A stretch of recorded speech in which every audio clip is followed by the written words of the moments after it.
अर्थसंकल्प तुम्ही मांडणार आहे, केंद्राचं बजेट आलं, अर्थसंकल्प तुम्ही मांडणार आहे, पण सरळ मार्गी अजूनही विरोधकांनी हे घेतलेलं दिसत नाहीये.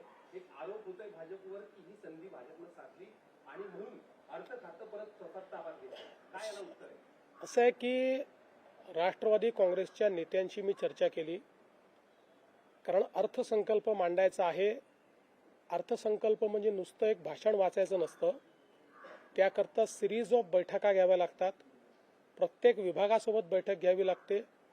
प्रत्येकाचा त्या ठिकाणी नियतवेळ ठरवावा लागतो. नियतवेळप्रमाणे त्यांचे फॉर्म्स भरून घ्यावे लागतात. मग त्याचं असेसमेंट करून त्यांनी त्या सगळ्या योजना योग्य पद्धतीने त्याच्यामध्ये आणल्या आहेत की नाही, ते त्या योजना ज्या परमनंट योजना त्याच्या पुरवणी मागण्या मागणार नाहीत या दृष्टीनं त्यांचं कमी अधिक करावं लागतं. या सगळ्या गोष्टी कराव्या लागतात. या सगळ्या गोष्टी ताई आत्ताच या ठिकाणी उपमुख्यमंत्री झालेले आहेत, त्यामुळे इतकं मोठं एक्सरसाइज करणं त्यांना लगेच शक्य होईल अशी परिस्थिती नाही. अजून त्या दुःखातनंही पूर्णपणे बाहेर आलेल्या नाहीत, त्यामुळे लगेच पूर्ण क्षमतेने त्या काम करायला लागतील अशी अपेक्षा करणे अयोग्य आहे. आणि म्हणून आम्ही बसून ठरवलं की या संदर्भात हे खातं आत्ता माझ्याकडे ठेवून मी ते बजेटची जी काही एक्सरसाइज आहे ती मी पूर्ण करावी. ती एक्सरसाइज मी पूर्ण करणार आहे आणि अधिवेशनानंतर या संदर्भात त्यांच्याशी चर्चा करून मग काय करायचा हा निर्णय आम्ही करू. नाही, मला मुळातच आता अशा परिस्थितीमध्ये जिल्हा परिषदेच्या निवडणुकीत मी प्रचाराला उतरावं हे काही मला योग्य वाटलं नाही. मला असं वाटतं की शेवटी निवडणुका येतात जातात आणि पक्ष देखील सक्षम आहे, पक्ष योग्य पद्धतीने त्या निवडणुका लढवेल. पण आता मी जाऊन त्या ठिकाणी जाहीर सभा करायच्या आणि त्याच्यामध्ये शेवटी काही राजकीय वक्तव्य देखील होतात. तर माझ्या सहकाऱ्यांची मी चर्चा केली, आमचे अध्यक्ष आहेत रवीजी, त्यांचीही चर्चा केली आणि सगळ्यांचं मत पडलं की माझा निर्णय योग्य आहे. मी त्या ठिकाणी प्रचाराला न जाणं हे योग्य आहे. मी सगळ्यांना एक आव्हान करीन की बाबा तुम्ही आमच्या भारतीय जनता पक्षाला किंवा महायुतीला मतदान करा, तेवढं त्याच्या पलीकडे मी काही प्रचाराला जाणार नाही.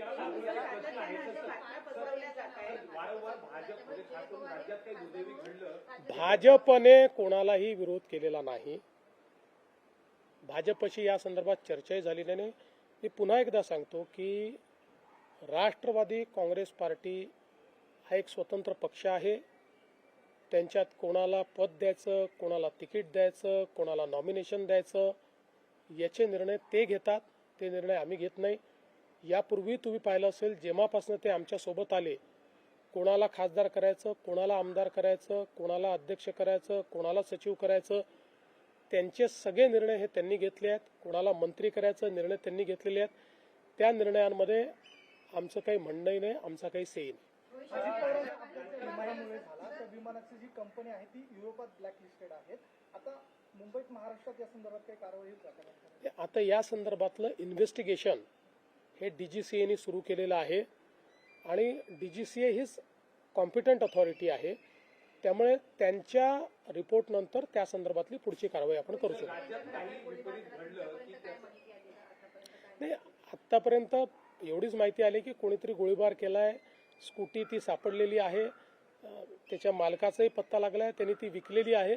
लवकर सापडेल कोण जो कोणी असेल. प्रश्न आहे की राज्यात काही विपरीत घडलं की त्याचं एक नरेटिव्ह तयार केलं जातं विरोधकांकडून की भाजप जबाबदार आहे, देवेंद्र फडणवीस जबाबदार आहे किंवा केंद्रीय भाजप जबाबदार आहे. या सगळ्या घटनेत देखील अशाच काही गोष्टी पसरवल्या गेल्या. खास करून पार्थ पवार यांनी येऊ नये किंवा इतर सगळ्या गोष्टी किंवा एकत्रीकरणाच्या बाबतीत भाजपचा असेल, या सगळ्याला काय उत्तर आहे? एक नरेटिव्ह वारंवार पसरवलं जातं.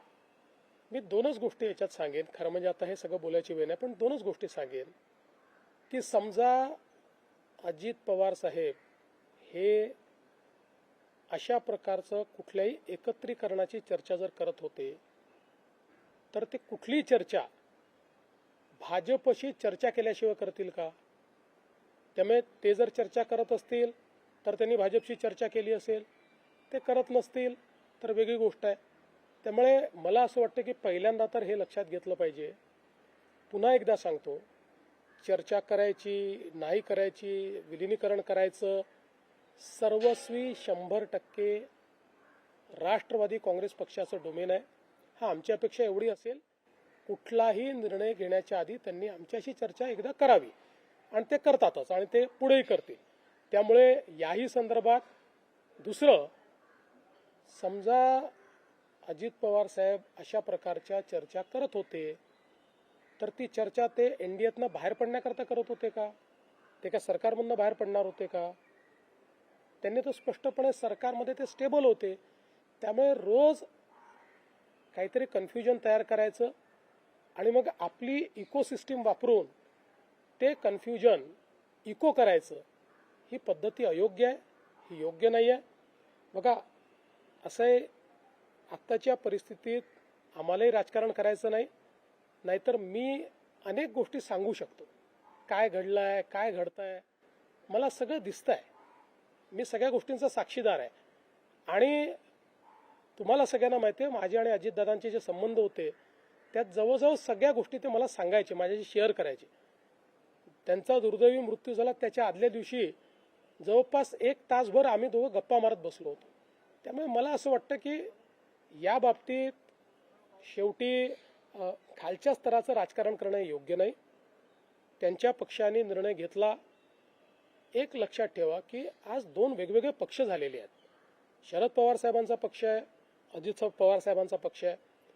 आता अजित पवार साहेबांच्या पक्षाने हा निर्णय घेतला की आमचं नेतृत्व हे सुनेत्राताईंनी करावं आणि त्यांनी हा निर्णय घेतला की सुनेत्राताईंनी नेतृत्व करण्याकरता शपथविधी करावा. त्यांनी सुनेत्राताईंना सांगितलं, सुनेत्राताईंनी त्या ठिकाणी तो शपथविधी केला. त्यामुळे हा निर्णय सर्वस्वी राष्ट्रवादी काँग्रेस पक्षाचा आहे. आमची पहिल्या दिवशीपासून एक भूमिका आहे की आमचे साथीदार कोण आहेत तर राष्ट्रवादी काँग्रेस पक्ष, अजित पवार यांच्या नेतृत्वातला राष्ट्रवादी काँग्रेस पक्ष. त्यामुळे आमच्या साथीदारांनी जो निर्णय घेतला त्या निर्णयाच्या पाठीशी उभं राहणं ही आमची जबाबदारी आहे. ती जबाबदारी आम्ही कालही केली, आजही करू. जो शपथविधी झाला त्याच्यावरती बरीच टीका होती की घाईघाईत शपथविधी झाला किंवा राष्ट्रवादी पक्ष सुरक्षित ठेवण्यासाठी हा निर्णय घेण्यात आला. नक्की भीती कोणाची होती किंवा मग हा निर्णय नक्की का घ्यावा? मला असं वाटतं की याचं जे उत्तर आहे ते उत्तर हे राष्ट्रवादी काँग्रेस पक्ष देईल, कारण हा निर्णय त्यांचा आहे. आणि शेवटी शपथविधी कधी करावा, काय करावं या संदर्भात तो पक्ष निर्णय घेत असतो. आता आपल्याला माहिती आहे की म्हणजे ज्यावेळी इंदिराजींची दुर्दैवी हत्या झाली, त्यांची म्हणजे अग्निसंस्काराच्या आधी त्यावेळेस काँग्रेस पक्षाने निर्णय घेतला की राजीवजींना प्रधानमंत्री केलं पाहिजे. त्यामुळे परिस्थितीनुसार त्या ठिकाणी ते पक्ष निर्णय घेत असतात. तशा पद्धतीचा निर्णय राष्ट्रवादी काँग्रेस पक्षाने घेतला. त्याच्यावर इतकी टीका जी काही केली जाते आणि ती सेक्शन ऑफ द सोसायटी, म्हणजे तुम्ही जर बघितलं तर टीका करणारे हँडल्स देखील जर आपण बघितले तर लक्षात येतं की टीका कुठल्या मानसिकतेतनं केली जाते. म्हणून मी म्हटलं की मला याच्या राजकारणात पडायची इच्छा नाही आहे, नाहीतर मी त्याच्यावर पूर्ण डिसायफर करून देऊ शकतो तुम्हाला. सर, 2 सवाल हैं आपसे. पहला तो मैं बजट को लेकर आपसे सवाल करूंगा कि हमने कई देशों का एफटीए किया है हाल में, तो उसका इम्पैक्ट हमने देखा कि मैन्युफैक्चरिंग यूनिट खासतौर पे एमएसएमई और जो माइक्रो लेवल की इंडस्ट्री, महाराष्ट्र की भूमिका कितनी अहम हो जाएगी यहाँ पर, पहला सवाल मेरा. उसके बाद मुझे लगता है कि सबसे अहम भूमिका महाराष्ट्र की होगी, क्योंकि एफटीए के बाद विशेष रूप से जो सेक्टर्स है जिसमें महाराष्ट्र का मैन्युफैक्चरिंग प्रोवेस है, मसलन जेम्स एंड ज्वेलरी हम लीडर है, मसलन engineering services end engineering tools manufacturing में हम इसमें नंबर 1 है, टेक्सटाइल ये हमारा एक प्रकार से महाराष्ट्र का एक फोर्टे है. ऐसे कई क्षेत्र है कि जिन क्षेत्रों को सबसे बड़ा मार्केट जीरो ड्यूटी का मिला है वो सारे क्षेत्र महाराष्ट्र में है. इसलिए महाराष्ट्र को तो इसका फायदा मिलेगा ही. और दूसरा, आज के बजट ने इस एफटीए को लिवरेज करने के लिए जो मैन्युफैक्चरिंग पर जोर दिया है और जिस प्रकार के इंसेंटिव्स और बाकी सारी चीजें दी है उसका महाराष्ट्र फायदा पूरा लेगा. सेकंड सवाल है सर, चूंकि सूबे के गृह मंत्री भी आप हैं, इसलिए सवाल कर रहा हूँ, हालांकि जवाब आपने दिया है. जो जिस अटैक के बारे में बात हो रही है, क्योंकि लॉरेंस बिश्नोई ने क्लेम कर दिया है उस चीज को लेकर, सेम वही मोडस ऑपरेंडी सलमान खान के केस में है और सेम इंडस्ट्री है, इसीलिए सवाल आपसे. देखिए, अभी तक जो जानकारी है उसमें इस प्रकार की दीवार पर कुछ गोलियां चलाई गई. जिस स्कूटी से वो भागा वो स्कूटी मिली है, उसका मालिक पता चला है, मालिक ने किसी को बेचा है, इन्वेस्टिगेशन चल रहा है. ये ऐसे लोग पकड़े जाएंगे, वो कोई बड़े लोग नहीं है. ये ठीक से इनको मतलब जिस प्रकार से इनको सबक सिखाना सिखा देंगे. जिस तरह से एक नैरेटिव सेट हो रहा है बीजेपी के खिलाफ, और आप आपके खिलाफ भी, जिस तरह से कहा जा रहा है कि बीजेपी इस पूरे दोनों जो मर्जर के बीच में एक विलन का काम कर रही है, पास तौर पर बीजेपी का विरोध है, आपने वित्त मंत्रालय जो है वो हथिया ले लिया है, इन तमाम बातों को लेकर क्या आपका कहना है, क्या इसमें सच्चाई है? देखिए, पहली बात तो ऐसा कोई नरेटिव इसलिए सेट नहीं होगा क्योंकि बहुत छोटा सेक्शन है जो इस प्रकार से नरेटिव तैयार करने की कोशिश कर रहा है। इसमें हम सभी लोग जानते हैं कि कौन कौन लोग हैं जो ये करने की कोशिश कर रहे हैं, जिनके अपने इंटरेस्ट थे और उनके अपने इंटरेस्ट सर्व नहीं हुए, ऐसे लोग मिलकर ऐसा नरेटिव तैयार कर रहे हैं। बीजेपी ने पहले दिन से बताया है कि राष्ट्रवादी कांग्रेस पार्टी एक स्वतंत्र अस्तित्व वाली पार्टी है, उनके निर्णय वो करते हैं। हाँ, ये ज़रूर है कि चूंकि हम उनके साथी हैं, वो हमारे साथ रहे, उनके निर्णयों के पीछे हम पूरी ताकद से खड़े। सर, शरद पवार साहेबांनी 2 दिवसापूर्वी पत्रकार परिषद घेतली. त्यात म्हटलं की 12 तारखेला दोन्ही राष्ट्रवादीचं विलीनीकरण जे आहे ते होणार होतं किंवा तशा पद्धतीची चर्चा झाली होती. जयंत पाटील असतील किंवा महाजित पवार यांच्यापासून एकत्रित चर्चा केली होती. तुम्ही असं म्हणालात की तसं काही झालं असतं तर भाजपशी चर्चा केली असती, कारण तुम्ही आता महायुतीमध्ये आहात, एक मोठा घटक पक्ष आहे. शरद पवार साहेबांनी असं विधान केलं होतं, त्यांच्यावर कसं पाहता की नाही, असं आहे की या संदर्भात मी एवढंच सांगतो की चर्चा कुठलीही अंतिम स्टेजला जर गेली असती तर अजितदादांनी आम्हाला सांगितलं असतं, आमच्याशी चर्चा केली असती. कुठली तारीख जर ठरली असती तर ते आमच्या सरकारमध्ये आहेत आणि सरकारमध्ये आमच्याशी शेअर न करता ते असा निर्णय घेऊ शकतील का? त्यामुळे आता पवार साहेबांचं आणि त्यांचं काय बोलणं झालं, कोणाचं आणि त्यांचं काय बोलणं झालं, मला याची कल्पना नाही. आमच्यापुरतं मी सांगतो की अशा प्रकारच्या तारखेची माहिती आम्हाला नाही. सर, आपको लगता है अजीत पवार जी की जिस तरह से मौत हुई, उनकी मौत के ठीक बाद कुछ पॉलिटिकल फिगर्स थे जो इसका पॉलिटिकल लिवरेज लेने की कोशिश की? देखिए, इस बात पे मैं कोई टिप्पणी नहीं करना चाहूँगा.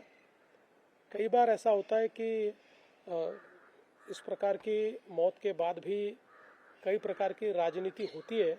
ये होनी नहीं चाहिए पर होती है, पर उस पर टिप्पणी करना ये मैं ठीक नाही समजतो. कालपर्यंत खरं तर मोठ्या पवार साहेबांनी यात घातपात असल्याची जी काही शक्यता होती ती त्यांनी स्वतः मोडीत काढली होती, परंतु पुन्हा आता व्हॉट्सअपवरनं प्रश्न किंवा ट्विट करून प्रश्न विचारले जात आहेत या अपघाताच्या संदर्भात. मला असं वाटतं की त्या संदर्भात जे काही डीजी इन्व्हेस्टिगेशन आहेत, DGCAचे, ते काम करत आहेत. ब्लॅक बॉक्स सापडलेला आहे, त्याच्यामुळे त्यातलं सगळं सत्य जे आहे ते बाहेर येईल. फॉर्च्युनेटली 2 गोष्टी असतात की याचं जे सगळं कम्युनिकेशन असतं ते कम्युनिकेशन हे पूर्णपणे स्टोर्ड असतं, त्यामुळे ते सगळं अवेलेबल आहे. आणि जे इंटरनल कम्युनिकेशन असतं, म्हणजे 2 पायलट आपल्याशी काय बोलले असतील एकमेकाशी किंवा त्यांनी काय केलं असेल, हे ब्लॅक बॉक्समध्ये स्टोअर होतं. त्यामुळे या दोन्ही गोष्टींचा ज्यावेळेस त्याची पडताळणी होईल त्यावेळेस सगळं सत्य आपल्यासमोर येईल. नागपुरातील 102 जे नगरसेवक आहेत त्यांच्या राजीनाम्यावरच्या सह्या घेतलेल्या आहेत का अशी बातमी समजते? हे काही फालतू बातम्या आहेत. अशा कोणाच्या राजीनाम्यावर सह्या बिया घेत नाहीत. एकदम या बातमीत काही तथ्य नाही. थँक्यू.